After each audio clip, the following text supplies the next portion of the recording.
ክልተ ፍቁራት ብኽሪ ወዶም ናብ መንደቕ ክጽደው ኢሉ ቀትርን ለይትን ክስሕቕ እንከሎ ሕጉስ ወይ ድማ ስቑኢሉ ዝጫወት እዮም ዝብልዎ ነይሮም። ኣብ ቅድሚቱ ንሱ እምበር ካሊእ ክሪኦም ዘይኽእል ኣርባዕተ መንፈሳት ኩሉ ግዜ ጎኑን ይጫወትዎን ከም ዘለዉ ፈጺሞም ኣይፈልጡን። ግን እዞም መንፈሳት ኣብ ህፃንነቱ ጥራይ ኣይኮኑን። ቁሩብ ክዓቢ እንከሎውን ናብ ትምህርቲ ቤት ምስኡ እዮም ዝኸዱ። ንዝተሓተቱ ሕቶ እውን መልሲ እሶም እዮም ዘቕርብሉ። ሽቓቕ ከይዱ ምስኦም ክስዕስዕን ክደርፍን እንከሎ እታ ዳይሬክተር ትሪኦሞ ጥዕና ዘይብሉ ናይ ስነ ኣእምሮ ሕሙም ኢላ ትጽውዖ። እዞም መንፈሳት ግን ምስኡ ክሳብ መዓዝ ዝጸንሑ ይመስለኩም?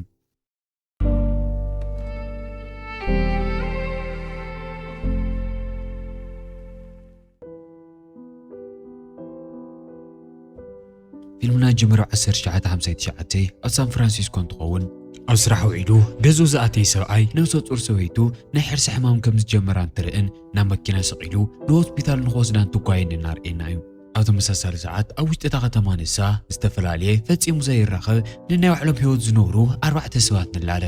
መጀመርያ 3 ደቃ ቤና ንምዕባይ ቀትርን ለይትን ደፋእፋእ ትብል ዝነበረት ቤኒ ንላለ። ቤኒ ስራሕ ብጣዕሚ ከቢድ እዋን ዕረፍቲ ዘይብላን ዋላ ትኹን ደኣ እምበር ንደቃ ኢላ ዘይትገብሮ ይነበራን። እቲ ምሸት ንሱ እውን ደርፊ ደሪፋ ንደቃ ኣብ ዓራቶም ድሕሪ ምድቃስ ናብቲ ናይ ለይቲ ስርሓ ኣብ ሰዓታ ንምኻድ እናተጓየት ንሪኣ። በቲ ሓደ ገጽ ድማ ብጣዕሚ ጎበዝ ሄሪሰን ዝተባሃለ ናይ ኦፕራ ደራፊ ንረክብ። ሄሪሰን ድምፁ ክስማዕ እንከሎ ኣብ ዓለም ካብቶም ቀዳሞት ዝበሃሉ ናይ ኦፕራ ደረፍቲ እዩ ዝመስል። እንተኾነ ግን ብጣዕሚ ሓፋርን ምስ ሰብ ንምልማድን ኣዝዩ ዝኸብዶን ስለ ዝነበረ እቲ ክእለቱ ንሱ ንምርኣይ ብጣዕሚ ይጽገም ነይሩ። ኣብታ ምሸት ንሳ ግን እዚ ኩሉ ንዘለኣለም ንምቕያር እቲ ልዑል ኦፕራ ናይ ምድራፍ ክእለቱ ንኸርኢ ምልመላ ክእለት ናብ ዝግበረሉ ዝነበረ ሓደ ዓብዪ ኣዳራሽ ይኸይድ። ሃሪሰን እቶም ዳኛታት ፒያኖች ተዳልዮም ጥቡቕ ኣቀባብላ ገይሮም ዋላ ይጽንሕዎ ዳኣ እምበር ልዕሊ መጠን ሓፋርን ሰብ ዘይላመድን ብምንባሩ ይትረፍ እቲ ልዑል ናይ ኦፕራ ክእለቱ ኸርኢ ሓንቲ ቃል ከውፅእ እኳ ድፍረት ዝበሃል ኣይነበሩን። ኣብ መጨረሻ ነዚ ፒያኖ ተጫዋቲ 3-4 ግዜ ደጊሙ ንኽጅምር ድሕሪ ምሕታት ኣብ መጨረሻ ተስፋ ቆሪጹ ነቶም ዳኛታት ሓሊፍካዊ ወዲቕካ ክብልዎ ዕድል እንከይሃቦም ይኸይድ። እታ ሳልሰይቲ ድማ ጁልያ እንትትኸውን ኣብ ካሊእ ክፋል እታ ከተማ ኣብ ሓደ ኣዝዩ ሰብ ዝበዝሖ ሬስቶራንት ዌይተር ኮይና እናሰርሐት ንረኽባ። ጁልያ ኣዝያ ንፍዕትን ንቕሕትን ምስ ሰብ ቀልጢፋ ትቀራረብን እያ ነይራ። እቲ ምሸት ስራሓ ንምውዳእ እናተጓየትን ከላ ግን ኣፍቃሪኣ እናውግየ ናብ ውሽጢ እቲ ባር ይመጽእ እሞ ሓደ ግዜ ንኸዛረባ ሓቲቱ ብሓደ ደገ ይወፁ። ንጁልያ ክምርዓያ ከም ዝደሊ ይነግራ። እዘን ቃላት እዚአን ማንም ጓል ካብ ኣፍቃሪኣ ክትሰምዖ ትደሊ ዓይነት እንኳ እንተነበራ ጁልያን ግን ጽቡቕ መልሲ ይሃበቶን። ድልውቲ ከም ዘይኮነትን ዝተወሰነ ግዜ ንኽባን ሓቲታቶ ተመሊሳ ናብ ውሽጢ ባር ተኣቲ። ግን ሓሳባ ቀይራ ሕራይ ክትብሎ እናውግየት ተመሊሳ ክትወፅእ እንከላ ልቡ ዝተሰበረ ኣፍቃሪኣ ኣብ ቀረባ ትረኽቦ ይከኣለትን። ኣብታ ምሸት ንሳ ድማ እቲ ማይሎ ዝበሃል ረብዓይ ሰብ ክንላለዮ ንኸይድ። ማይሎ ኣብታ ከተማ ፍሉጣት ካብ ዝበሃሉ ሰረቕቲ ሓደ እንትኸውን ዘይኣትዮ ገዛን ዘይሰረቕ ዓይነት ንብረትን የብሉን። እቲ ምሸት ንሱ ግን ሓደ ሃብታም ሰብኣይ ብዙሓት ናይ ፖስታ ሕታማት ካብ ሓደ ንእሽተይ ቆልዓ ሰሪቑ ንኸምፀሉ ይልእኾ። ማይሎ እተን ሕታማት ካብቲ ቆልዓ ምንም እንከይተቸገረ ሰሪቑ ነቲ ሃብታም ሰብኣይ ይሸጠሉ።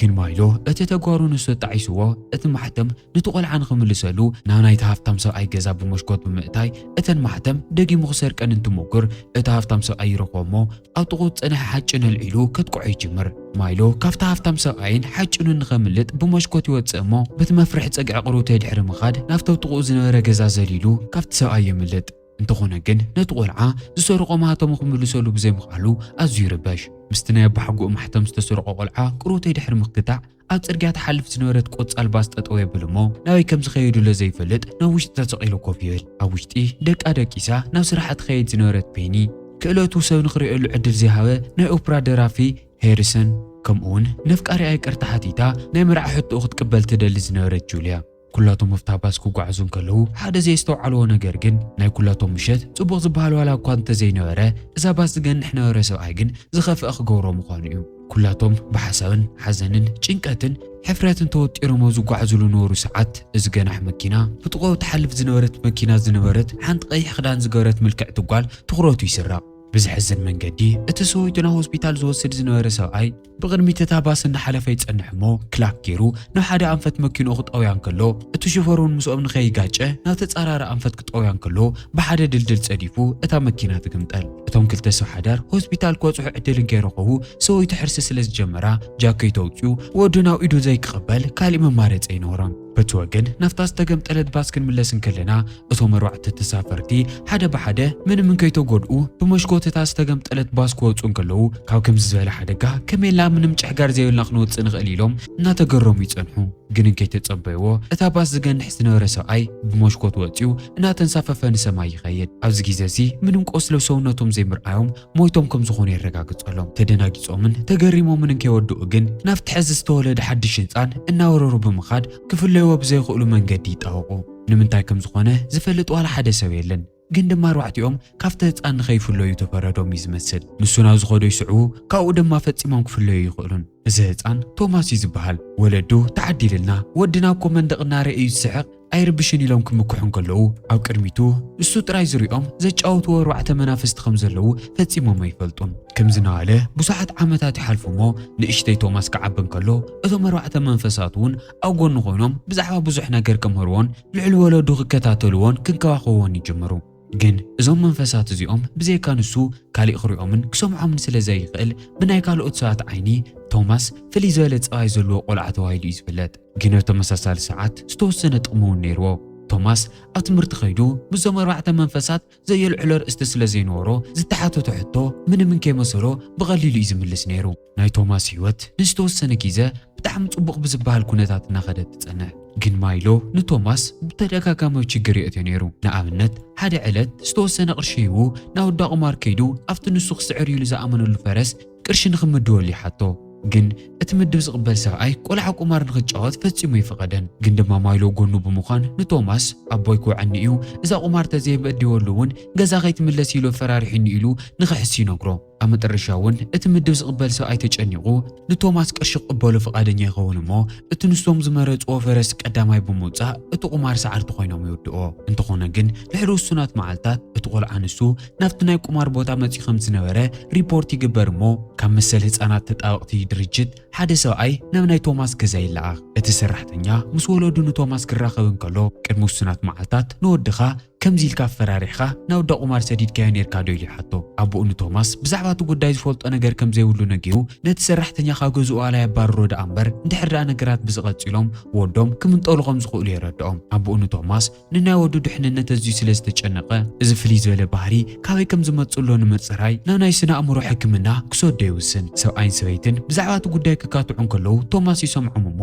እቶም ኣርባዕተ መንፈሳት እዚ ኩሉ ዝተፈጠረ ብሰንኮም ምዃኑ ይርድኦም ንሱ ዝሐሸን ዝተረጋጋዕን ህይወት ንኽነብር ኢሎም ድማ ደጊሞም ንኸይረአይዎን ንኸይዛረብዎን ይውስኑ ንነዋሕቲ ሰዓታት እናተኻትዑ ድሕሪ ምጽናሕ ኣብ ሓደ ውሳነ ይወፅሑ ደቂሱ ዝነበረ ቶማስ የተስእዎ እሞ ካብቲ መዓልቲ እሱ እንዳሓር ደጊሙ ከም ዘይሪኦምን ከም ዘይሰምዖምን ግን ድማ ኩሉ ግዜ ጎኑ ከም ዝህልዩ ነጊሮም ይሰናብትዎ ቶማስ እናኸየ ንኸይኸዱ ኣላኢሎም ምኖም ጠጠው ከብሎም ኣይከኣለን ቶማስ እሶም ሃንደበት ክጠፍእዎን ከለዉ ብጣዕሚ ተጨኒቑን ፈሪሑን እዩ ነይሩ ንውሱናት ዓመታት ድማ ናብ ናይ ስነ ኣእምሮ ሕክምና እናተመላለሰ እዩ ሸጊርዎ ከምዚ ኢሎም ብዙሓት ዓመታት ይሓልፉ እሞ ቶማስ ብጣዕሚ ጨካን ንማንም ዘይገደስ ናይ ሓደ ዓብዪ ባንክ ፕሬዚዳንት ኮይኑ ንረኽቦ ምስ ሰባት ካብ ቢዝነስ ዝሓለፈ ምሕዝነታዊ ይኹን ፍቕራዊ ርክብ ክፍፅም ፈፂሞ ይደልን ግን ከምዚ ኢሉ እንከሎ ብዙሕ ቀረባ ዘይደሊ ግን ድማ ብጣዕሚ ዘፍቅራ ኣና ትበሃል ኣፍቃሪት ኣለቶ ኣና ናይ ቶማስ ናይ ነዊሕ ግዜ ኣፍቃሪት እያ እቶም ኣርባዕተ መንፈሳት ሓደ ግዜ ቁልዕነቱ ከም ዘይሪኦምን ከም ዘይሰምዖምን ንኾኑ ካብ ዝሰማምዑ ንድሓር ካብ ጎኑ ዋላ ዘይፍለዩን ከለዉ ቶማስ ፈፂሙ ክሪኦም ኮነ ክሰምዖም ኣይኽእልን እንተኾነ ግን ኣና ነቲ ብስሩሕ ዝተወጠረ ቶማስ ኣብ ሶምን ሓደ ግዜ እንተበዚሑ ክልተ ግዜ ዋላ እናረኸበቶ ፍቕራዊ ርክባ ክትቅፅል ብምድላያ ብጣዕሚ እዮም ዝግረሙ ነይሮም ምስ ወለደይ ከላለየ ካይደሊ ኢላ ክትዛርቦን ከላ እውን እሱ ዝህባ መልሲ ቀዲሞም ዝፈለጡ እዮም ዝመስሉ ብጣዕሚ ይጭነቑ ቶማስ ንኣና ዋላ የፍቅራ ዳ እምበር ሰባት ክንድኡ ስለ ዘይኣምን ክምርዓያ ይደልን ንቶማስ እንታይ እዩ ዝሐሸ ኢሎም እቶም ኣርባዕተ መንፈሳት እናተኻትዑን ከለዉ ግን እታ ቅድሚ ሕጂ ዝሞቱላ ትመስል ቆፃል ኣውቶቡስ በቲ መንደቕ ሓሊፋ ትመፅእ ለካዛ ኣውቶቡስ መንፈሳት ናብ ቀጻለ ህይወቶም ብምጉዓዝ ያጠቅም እንታይ ከም ዝፍጠርሎ ዘይተረድኦም ኣርባዕተ መንፈሳት ጽቂሎም እናጠመቱ ግን ናይታ ባስ ሹፈር ሰላም ክሎም ይወርድ እሞ እቲ ቅድሚ ዝተወሰኑ ዓመታት እሶም ዝሞቱላ ኣውቶቡስ ሹፈር ዝነበረ ወዲ ምዃኑ ይስተውዕሉ ንሱ ምዃኑ ድሕሪ ምስትዋስ ተናዲዶም ክጻረፍዎን كتقعونا اوغت قرون كلو اتشوفور تعلت نسو بزفصمو طفات 500 عامت ناي زاباس شوفور كوينو اتسرح نخزرح 5 فرودو يردኦም نمنتاي كافت قلع خفلو خمزي كالون مس موتو خمون سماي كمزي كودون كحتوون كلو دما سبات كموتون كلو امري زي ودؤو حدو غداي اندحر دانيروم نخودؤو عدل كم زوهاوم ينكرم از غداي زي نسومو زموتو له ساعات يخنغروم زغبا نيرو ግን ድማ እሱ ዝነግሮም መልአኽ ስለ ዘይመፀ እዚ ኩሉ ዓመታት ምንም ኣይፈልጡ ነይሮም እቲ ሹፎር ብዛዕባ እቲ ጉዳይ ምንም ዝፈልጦ ነገር ስለ ዘይነበረ ናብ ቀጻሊ ህይወቶም ኮስዶም ይመጽ ነይሩ ግን እዚ ኩሉ ግዜ ምንም ከይተነገሮም ስለ ዘጥፍኦ እናንጸርጸሩ ክሰምዖም እንከሎ እተን መሬት ዝነበሮም ናይ መጨረሻ ጉዳይ ንኽውድኡ ናይ መጨረሻ ዕድል ከም ዝዎም ነጊሩ ሓዲጎም ክኸይድ ይዳለ ግን ስጋ ዘይብሎም መንፈስ ኮይኖም ከመይ ገይሮም ንሱ ክገብሩ ከም ዝኽእሉ ይሓትዎሞ ቶማስ ዝተወለደላ ዕለት ክሪኦምን ክሰምዖምን ዝኽእል ኮይኑ ዝተፈጠረሉ ምኽንያት እቲ ናይ መሬት ስርሖም ብወቢሎም ንኽውድኡ ምዃኑ የረድኦም እሞ ድሕሪ ዝኹሉ ዓመት ንምንታይ ካብ ቶማስ ክፍለዩ ከም ዘይክእሉ ይርድኦም ግን ዝኹሉ ዓመት ንኸይሪኦምን ከይሰምዖምን ተሰዊሮም ድሕሪ ምጽናሕ ብሓደ ግዜ ንቶማስ ተመሊሶም ክረአይዎ ኾነ ድምፆም ከስምዕዎ ይከኣሉን ብዛዕባ ጉዳይ ካብ ዝፈልጥ ንድሓር ንኽሓስበሉ ምንም ዓቕሊ ዘይነበሮ ማይሎ ብዘይ ምቁራፅ ኣብ ጎኒ ቶማስ ዓዊሉ እናፀውዐ ድሕሪ ምጽናሕ ድሕሪ ሰከንዳት ክሪኦ ይጅመር ግን ቶማስ ኣብ ህፃንነቱ ዝፈልጦም ዝነበረ መንፈሳት ደጊሙ ብምርኣዩ ምንም ይተሓጎሰን ኣብ ክንድኡ ረሲዕዎም ስለ ዝነበረ ንማይሎ መጀመርያ ግዜ ክሪኦን ከሎ ይድንግፅ እሞ መኪንኡ ምስ ሓደ ህንፃ የጋጨ ደጊሙ ክለዓል እንከሎ ቶማስ ነውሶ ሆስፒታል ይረኽባ እቶም ናይ ዓንቱ 4 መንፈሳት እውን ከቢቦም እዮም ዘለው ኣብ ቁልዕነቱ ብዙሓት ናይ ሳይኮቴራፒ ሕክምናታት ተካይዱ ስለ ዝነበረ ዓብይ ደአ እዞም ሰባት ናይ ሓቂ ኾኖ ይኽእሉን ኢሉ ኣሚኑ እዩ ነይሩ ክሕግዞ ዝኽእል ሰብ ንኣለሸ ኣብቲ ሆስፒታል ክንቀሳቐስ እንከሎ እቶም 4 መንፈሳት ድማ ናይ ሓቂ ምዃኖም ንኽእምንዎ ደድሕሪኡ ይስዕዎ ግን ሓደ ክፍሊ ከዓ እትኽብል ብጎኑ ዝሓለፈት ጓል ንዞም 4 መንፈሳት ትሪኦም እሞ ሰላም ኢላቶም ትሓልፍ ቶማስ ብጣዕሚ ተገሪሙ እናው ጎየን እዛ ሰበይቲ ይስዕባሞ ናብ ጥቓ ኸይዱ ኾፍ ብምባል ካባይ ወፃኢ ዝረአዩ ክሰባት እኒሄውድዮም ኢሉ ክሓታ እንከሎ ጽቡቕ ኣከዳድና ዘለዋ ጸላም ሰበይቲ ሌዘር ጃኬት ዝገበረ ዕዋላ ወዲ ቆዊዕ ዝገበረ ሱፍ ዝተኸደነ ሰብኣይን ሓንቲ ጻዕዳ ጃኬት ዝገበረት ቀይሕ ጨጉራ ጓልን ይርኢ ኣለኹ ኢላ እቶም መንፈሳት ናይ ሓቀኡ ከም ዘለውን ብርእሱ ዝፈጠሮም ከም ዘይኮኑን ተረጋግጸሉ ኣብ ቁልዕነቱ ብዛዕባኦም ዝዝክሮ ነገር ኩሉ ሓቂ ከም ዝነበረ ይርድኦሞ ንምንታይ ሃንደበት ከም ዝጠፍኡ ይሓቶም ንሶም እውን ንዑ ኢሎም ከም ዝተሰወሩ እምበር ናብ ምንም ከም ዘይኮዱን እዚ ኩሉ ግዜ ኣብ ጎኑ ከም ዝነበሩን የረድኦ ቶማስ እውን በይነየ እኒኹ ማንም ኣይርኤንን ኣሎ ኢሉ ዝገበሮም ብዙሓት ዘሕፍሩ ነገራት ስለ ዝነበርዎ ቁሩተ ይርበሽ እቲ ናይ መጨረሻ ምድራዊ ጉዳዮም ንኽውድኡ እውን ክሕግዞም ከም ዘይደሊ ነግሮም ጥዕናኻ ጽቡቕ እዩ ዘሎ ተባሂሉ ካብ ሆስፒታል ክወፅእ እንከሎ ናብ ስሩሕ ይኸይድ እዞም 4 መናፍስቲ ግን እሱ ንኽሕግዞም ፈቃደኛ ክሳብ ዘይኮነ ካብ ጎኑ ክፍለዩ ከም ዘይክእሉ እናረድኡ ይስዕብዎ ቶማስ ንሶም ኣብ ጎኑ ከም ዘየለዉ ኣኼቡ ቅጽል ክሙክር እንከሎ እቲ ሹፎር ናብ ሰውነቱ ኣትዮም ክቆጻጽርዎ ከም ዝኽእሉ ነጊርዎም ከም ዝነበረ ይስታውሱ ጁልያ ቀዲማቶም ናብ ናይ ቶማስ ሰውነት ተኣትሞ ከም ጓል እናኸደን እናተዛረበን ክስዕስዕ ትገብሮ እቶም ንነዊሕ ግዜ ዝፈልጥዎ መሳርሕቱ እውን ብዛሓድሽ ፀዋዩ እዚ ብጣዕሚ ይግረሙ ጁልያ ካብ ናይ ቶማስ ሰውነት ክትወፅእ እንከላ ማይሎ ተቐቢልዋ ይኣትሞ ምስ ናይቲ ድርጅት መስራቲ ጸሓፊት ክጀናጀን ይጀመር ቶማስ እዞም መንፈሳት ከም ዝናገሩ ህይወቱ ከበላሹ ኢሉ ምዃኖም ይርድኦሞ እናተዋእሰ ድሕሪ ምጽናሕ ቶማስ ንጁልያን ካብ ሰውነቱ ይወጾ ቶማስ እሶም ከምዚ ኢሎም ክቆጻጽርዎ እንድሕር ዝኽእሉ ህይወቱ ብቐሊሉ ክነብራ ከም ዘይክእል ተረዲእዎ ህይወቱ እንድሕር ዳኣ ዘየበላሽዮምሉ ናይ ምድራዊ ጉዳዮም ንኽውድኡ ከም ዝሕግዞም ቃል ኣትየሎም እሞ ናብ ኣኼቡ እናጎየ ይምለስ ቶማስ ካብ ኣኼቡ ድሕሪ ምውጻእ ምድራዊ ጉዳዩ ቅድሚ ኩሉ ክውድእ ዝደለየ ማይሎ ሒዝዎ ናብታ ናይ ቅድሚ ሕጂ ማሕተም ክሰርቀላ ሓሲቡ ዝነበረት ገዛ ይወስዶ ማይሎ ነቲ ቆልዓ ተን ማሕተም ከይመለሰሉ ንሰማይ ክኸይድ ከም ዘይክእል ይረድኦሞ ኣብቲ ኣፍ ደገ ጠጠው ኢሎም ድሕሪ ምጽናሕ ብዘይካ ማይሎ ባዕሉ ካልእ ናይ ስርቂ ልምዲ ዘለዎ ሰብ ስለ ዘይነበረ ሰውነቱ ተቆጻጺሩ እታ ማሕተም ንኽሰርቃ ናብ ናይ ቶማስ ሰውነት ይኣቲ እቲ በዓል ገዛ ሻወር እናገበረ እቶም ካልኦት መንፈሳት እናሓገዝዎ ቶማስ እታ ማሕተም ብቐሊሉ ይሰርቃ ክወፁና ተዳልዮም ከለዉ ግን ሓደ መፍርሒ ከለፍቲ ኣፍ ደገ ጸኒሑ ይጓዮም እሞ ብድንጋጸ መንፈሳት ምዃኖም ረሲዖምዎ ንቶማስ መሪሖሞ ይሃድሙ ካብቲ ኸሉ ከምልጡ ናብ ላዕለዋይ ደብሪ ክድይቡ እንከለዉ እቲ ካብ ሻወር ዝወፀ በዓል ዋና ይረኽቦም እሞ ከምቲ ናቅድሚ ሕጂ ሓጭነ ልዒሉ ክገጥሞም ይዳለ እቲ በዓል ዋና ገዛ እንታይ ከም ዝፍጠረሎ ንኽርድኦ ዕድል እንከይሃበ ማይሎ ንቶማስ ሒዝዎ ብትመሽኮት ይወፅእ እሞ ከምቲ ቅድሚ ሕጂ ዝገበሮ ናብቲ ጎኒ ዝነበረ ገዛ ዘሊሉ ከምልጥ ይዳለ እንተኾነ ግን እቲ ገዛ ድሕሪ ዞም ኩሎም ዓመታት ፈሪሱ እዩ ኣብቲ ቦታ ድማ ክረኽቦ ይከኣለን ቀጥቀጥ እናበለ ኣብ ጎኑ ብዝነበረ ቱቦ ክወርድ እናሞከረ ኣብ መሬት ይዓልብ ግን ድማ ብዙሕ ከይተጎድአ ይተርፍ ናብ መኪኖኦም ክምለሱ እንከለዉ ኣብ ዘይኮነ ቦታ ጠጠው ቢልዋ ስለ ዝጸንሐ ቶማስ ከቢድ መቕጻዕቲ ተዳሊሉ ይጸንሕ ቶማስ ሱቕ ንኽብልዋላ እናነገርዎ ማይሎ ብተደጋጋሚ ይጻረፍ እሞ ምስኡ እናተመላለሰ እቲ ፖሊስ ንዑ ዝጸርፈሎ መሲልዎ ኣሲሩ ንፖሊስ ጣብያ ይወስዶ ኣብኡ ዝጸንሐ ሓደ ጸሊም ፖሊስ ቅፅዓቱ ይቆፅዖ እሞ ደጊምካ ናብዚ ከይትምለስ ኢሉ ጠንቂቑ ምስ ኣና ናብ ዝነበሮ ቆፀሮ ይሰዶ እትምሸት ንሱ ምስ ኣና ወለዳ ንኸተራኽቦ ተቋፂሮም እንኳን ተነበሩ ንሱ ደንጊዩ ስለ ዝመፀ ኣብ ሰዓቱ ክረኽቦም ኣይከኣለን እሳ ብተግባሩ ብጣዕሚ ተናዲዳ ዋላ ትጽናሕ ካብ ልቡ ይቅርታ ክሓታ እንከሎ ግን ንሳ እውን ተረጋጊዓ ይቕረ ትገብረሉ ኣብቲ ዝቕፅል መዓልቲ እተን ማይሎ ዝሰረቐን ማህተማት ናብቲ ትኽክለኛ ዋንአን ይመልስዎን እቲ ንእሽተይ ዝነበረ ቆልዓ ድሕሪ 30 ዓመት ምስ ደቁ ዝነብር ዓብዪ ሰብኣይ ተቐይሩ ይጸንሖም ዋጋ እተን ማሕተብ ልዕሊ $100,000 ስለ ዝነበረ እውን ደጊሙ ስለ ዝርአየን ብጣዕሚ ሕጉስ ይኸውን ናይ ማይሎ ሕልሚ ጋህዲ ኮይኑ ክርእዩ እንከለዉ ኩላቶም ይሕጎሱ ደስ ኢልዎም እናሳዕስዑ ናብቲ ጽርግያ ክወፁ እንከለዉ እውን እታ ቆጻል ኣተውስ ትመጽእ እሞ እታ ውሽጢ ዝጸንሐ መንፈስ ንዑ ክወስድ ከም ዝመጸ ይነግሮ ማይሎ ምስ ኣዕሩኽቱ ተወሳኺ ግዜ ክሕልፍ ደልዩ ነይሩ ግን እቲ ሾፌር ይፈቐደሉን ጎቲቱ ናብ ውሽጢ እትዮ እሞ ንኹላቶም ንኽሰናበት የገድዶ ዝቕፅል ስርሖም ናይ ፔኒ እሳ ክትመውትን ከላ ዝጠፍኡ 3 ደቃ ምእላሽ እዩ ነይሩ ቅድሚ 30 ዓመት ንሳ ክትመውትን ከላ ሰለስቲኦም ደቃ ብዝተፈላለዩ ስድራታት እዮም ተወሲዶም ኣበይ ከም ዘለውን መን ምዃኖም ንምፍላጥ ግን ልዕሊ መጠን ፈታኒ ኮይኑ ይጸንሕ ተወሳኺ ሓበሬታ ንምርካብ ናብቲ ትነብረሉ ዝነበረት ገዛ ይኸዱ እሞ እታ ናይ ቀደም ጎረቤታ ሕጂ እውን ብሂወት ከም ዘላ ትፈልጥ እሳ እውን እተን ክልተ ደቃ ብሓደ ስድራ ከም ዝተወሰዳ እተን እሽተይ ወዳ ግን ናበይ ከም ዝኸደ ከም ዘይትፈልጥ ትነግራ እተን ክልተ ኣሕዋት ሓወን ናበይ ከም ዝተወሰደ ክፈልጣ ይኽእላየን ኢሎም ስለ ዝተጠራጠሩ እውን ንዕአን ንምእላሽ ጉዕዞ ይጅምሩ እንተኾነ ግን ሰንኪቲ ሓያል ናይ ትራፊክ ጭንንቕ ቅፅሎ ይከኣሉን ግን መንገዲ ዓብዪ ፌስቲቫል ዝካየደሉ ዝነበረ ስቴድዮም ይረኽቡ እሞ ሂውስተን ደራፊ ናይ ምዃን ሕልሙን ከግድ ዕድል ንኽህቦ ይወስኑ ከኣትዩ ትኬት ክገዝኡ ክምክሩ እንከለዉ ኩሉ ተሸይጡ ይጸንሖም ግን ፔኒ ናብ ናይ ቶማስ ሰውነት ተኣትሞ ብድሕሪት ንቶም ፖላዊስ ጨርቢራ ብዙሕን ከይተቸገረት ናብ ውሽጢ እቲ መድረኽ ተእትዮም ዝተረፈ ሓደ ነገር ሄሪሰን ናብቲ መድረኽ ደይኡ ናብ ናይ ቶማስ ሰውነት ብምእታይ ምድራፍ ክጅምር እዩ ነይሩ እንተኾነ ግን ዋላ ድሕሪ 3 ዓመት ናይ ሰባት ፍርሓቱን ሕፍረቱን ፈጺሙ ይጠፍአሉን ሄሪሰን ዘለጸ ንኽደፍር ኢሉ ቶማስ ነቶም ተኸታተልቲ ኩሎም ደው ንኽብሉን ናይ ኣሜሪካ ሃገራዊ መዝሙር ንምዝማር ንኽዳለዩን ይነግሮም ቶማስን እቶም ተኸታተልትን እናተዋውዕዎ ሄሪሰን ምድራፍ ይጅምር እሞ ብድምፁ ኣብቲ ስቴድዮም ዝነበረ ኩሉ ሰብ ይድነቕ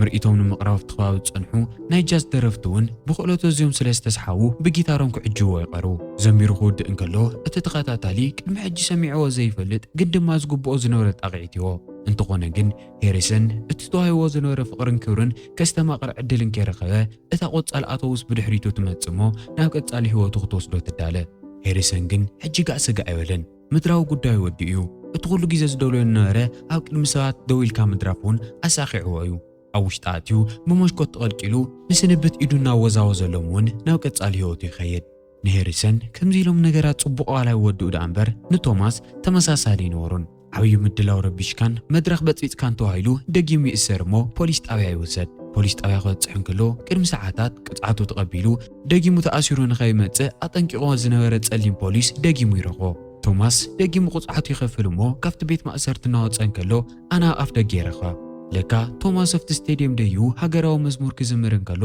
ኣና ኣብ መንጎቶም ተኸታተልቲ ምስ ወለዳ ኮይና ትሪኡ ነይራ እቲ ምሸት ንሱ ቶማስ ወሳኒ ስራሕ ከም ዘለዎ ነጊርዋ ግን ድማ ናብቲ ፕሮግራም ምምፅኡ ዘይተረፈ ብጣዕሚ የናዲድዋ ነይሩ እቲ ምሸት ንሱ ሓያል ጭቕጭቕ ይጨቓጨቑ እሞ ኣና ተናዲዳ ናብ መኪና ኣትያ ሓዲጋቶ ትኸይድ ንፔንና ጁልያ ምድራዊ ጉዳይ ንኽውድአለን ግዜ ይውድኦ ስለ ዝነበረ ምስ ኣና ዝነበረ ችግር ድሓር ክፈትሑ ኢዱ ናብ መኪንኡ ይኣቱ እሞ እንከይፈለጠ ምስ ናይቲ ጸሊም ፖሊስ መኪና ብድሕሪት ይጋጨ እቲ ፖሊስ ወፂኡ መኪኑ ዝገጨሉ ቶማስ ምዃኑ ክርኢ እንከሎ ብጣዕሚ ይናደድ እሞ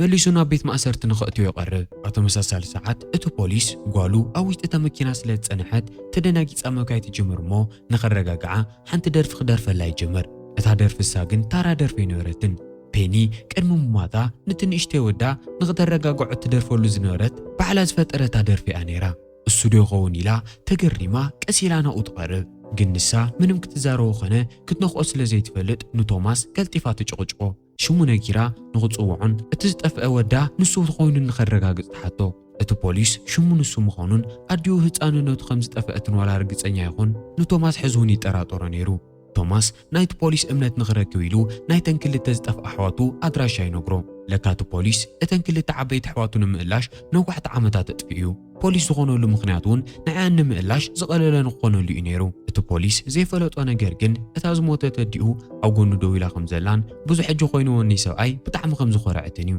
ብወዳ እዚያ ኮርዓ ዝነበረት ፔኒ ንመጨረሻ ግዜ ንኽተዕፎ ናብ ናይ ቶማስ ሰውነት ተኣቲ ናይ መጨረሻ ምድራዊ ጉዳያ ስለ ዝወደአት እውን ከይተኸራኸረት ናፍታ ባስ ትድይብ እሞ ናብ ቀጻሊ ህይወታ ትኸይድ ሕጂ ናይ ሰለስቲኦም ወንዲ ኢሎ ዝተረፈቱ ሓንቲ መንፈስ ጁልያ እያ ነይራ። ጁልያ ን6 ዓመት ምስ ኣናይ ዝጸንሐ ፍቃሪኣ ናይ መርዓ ሕቶ ዘይምቕባላ ሓያል ጣዕሳ ይፈጢርላ ነይሩ። ሕጂ እቲ ናይ መርዓ ሕቶ እሺ ክትብል ስለ ዘይትኽእል እውን ናይ ይቅርታ ደብዳቤ ብናይ ቶማስ ኢድ ናታ ምሲላ ትጽሕፍ እሞ ከይዳ ንኽትዎ ገዝኡ ትበጽሕ። ግን ገናን ከይጀመሩ እታ ቆጻል ኣውቶቡስ መጽእ እሞ ጊዜ ከም ዝኣኸለ ይነግሮም። ቶማስ መኪንኡ ብፍጥነት ካብቲ ቦታ ክርሕቃ እንከሎ እቲ ሹፈር ካባይድዮም ከምልጡ ዝምክርለው ኢሉ ይገረም። ንነዊሕ ርሕቀት ብሓያል ፍጥነት እናተጓዓዘ ጸኒሑ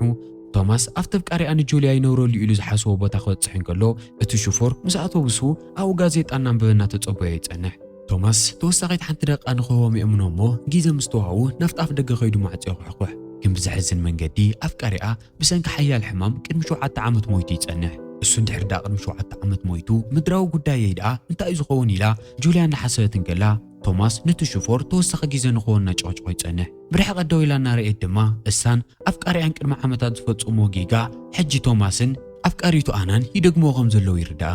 ምድራዊ ጉዳያ ናይ ባዕላ ዘይኮነስ ናይ ቶማስን ኣናን ፍቕሪ ሓደ ምግባር ምዃኑ ይርዳኣ። ማንም ከይሓገዛ ትኽክለኛ ዓለማ ብምፍላጣ ዝተሸለመት እያ ትመስል። ንቶማስ ንመጨረሻ ጊዜ ክትነኽኦን ክትሓቕፎን ዕድል ይወሃባ እሞ ተሰናቢታቶ ናብቲ ኣውቶቡስ ኣትያ ናብ ቀጻሊ ህይወታ ትኸይድ። ቶማስ እውን ናይ ጁልያ ከቢድ ምኽሪ ተቐቢሉ ግድን ምስ ኣና ተራኺቡ እቲ ጉዳይ ንዘለኣለም ክዓጽዮ ከም ዘለዎ ይርድኦ። እቶም ዝቕጽሉ መዓልታት ካብቲ ምስቶም መንፈሳት ዝነበሮ ጉዕዞን ምንግልታዕን ቅሩተ ይዕርፍ እሞ ንኣና ኣብቲ ንሳት ፈትዮ ቦታ ደጊሙ ይረኽባ። ጉርኡን ጉርዓቱን ሓዊኡ ንኣና ንምንታይ ይርሕቃን ክትቀርቡ ክትምኩርን ከላ ይሃድምን ከም ዝነበረ ከረዳኣ ይጅምር። ኣና እውን ኣቐዲማ ዝፈለጠትን ዝተረዳኣን እዩ ዝመስል። ምንም ከይተቸገረት ይቕረ ትገብረሉ። ኣብ መጨረሻ ንሱ ንኽትምርዖ ይሓታሞ ንሰውን ፈቃደኛ ኮይና ትቕበሎ። ሓድሽ ህይወቶም ሓቢሮም ንምጅማር እናተዳልዩ ድማ ፊልምና ይውዳእ። ብናይ ሎማዓንቲ ፊልምና ተዘናጊዕኹም ክትኮኑ ተስፋ ይገብር። ብወገነይ ካብ 10 ሆየ ክሓልፈ ንስኹም ከክንደይ ትብዎ ኣብ ኮመንት ተጻሓፉለይ። ሓሳብ ርእይቶኹም ምክፋል ንቻናልና ሳብስክራይብ ቪድዮታትና ድማ ላይክ ብምባል ናይ ወትሩ ግዜ ድጋፍኩም ይፈለየና። ብኻልኦት ፊልምታት ደጊምና ክሳብ ንራኸብ ሰናይ ጽንሑ።